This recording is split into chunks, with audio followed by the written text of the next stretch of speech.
My friend Daisy over at the Organic Prepper wrote a really good article summing up who's controlling reality in America.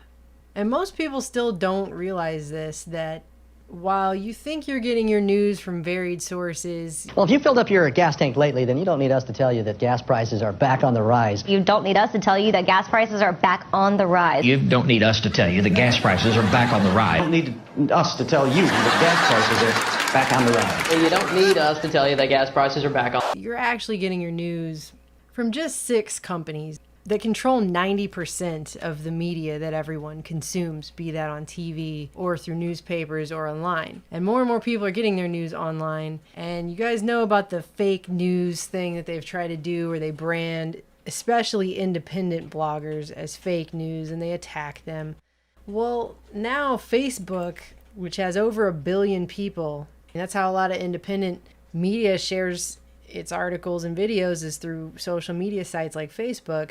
They're now introducing this new fact checker, and they've upgraded it now, and it started sending out these warnings to people. This is posted on John Oran's Twitter. He's a reporter for Sports Business Journal, and he claims that when he tried to share some article about Irish slavery and St. Patrick's Day, I don't know, that he got this window that popped up in his Facebook disputed by multiple independent fact checkers. Before you share this content, you might want to know that the fact-checking sites Snopes.com and Associated Press disputed its accuracy.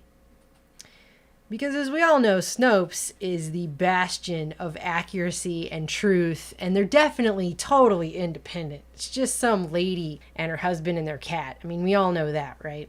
We've actually personally been attacked by Snopes. They've said that things that we reported having to do with all the mass shootings under Obama were inaccurate, even though we provided all of our data in a table that people could download and where we got that data from. So their whole job is to fact check specific things and try to discredit anything that basically goes against their narrative that they're supporting. And if you want to know more about your fact checkers, you can go over here to the Daily Mail and read this lovely article all about how Snopes, the fact checkers at Snopes there, are going through their own divorce, and they can't even get straight the facts, quote unquote, of their own divorce between the two of them. But they're going to tell everyone else on the internet what's true and what's a fact. They're going to fact check. They can't even fact check their own marriage. Okay? And if you read this article, it's like a bad soap opera.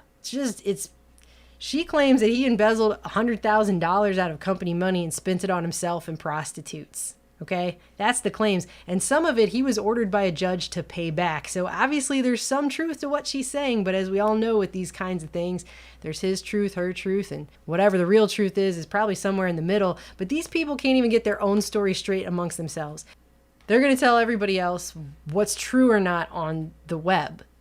They're going to be the arbiters of truth. And they even go down here and point out that one of their key fact checkers is this lady. When she's not busy telling you what's real or not real on the internet, she's reading Harry Potter porn. Okay? That's what's up.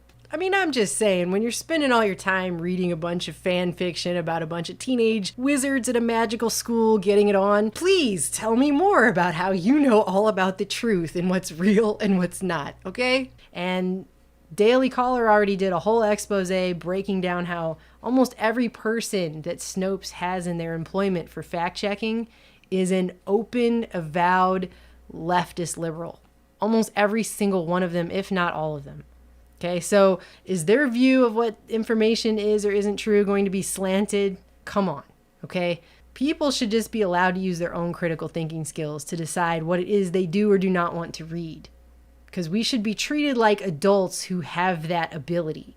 But they're not. They're trying to treat everyone like you're 5, and they're going to tell you what you can and can't read online, what you can and can't see. And really what this is about is controlling the information.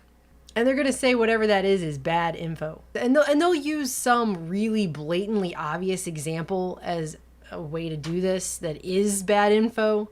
But then they'll go ahead and quietly group in all the independent media that is not on the agenda that they want or doesn't support the official narrative that they want to support, because they're using all of these technologies to rewrite not just history, but the present as we're going along. We have the most powerful information system that we've ever created. Used to be victors wrote history, right?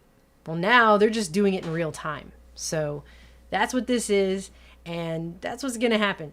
That's how it's going to be. They'll just say that whatever you're trying to share is bad info. Is it really bad info, or is it just something they don't want people to see?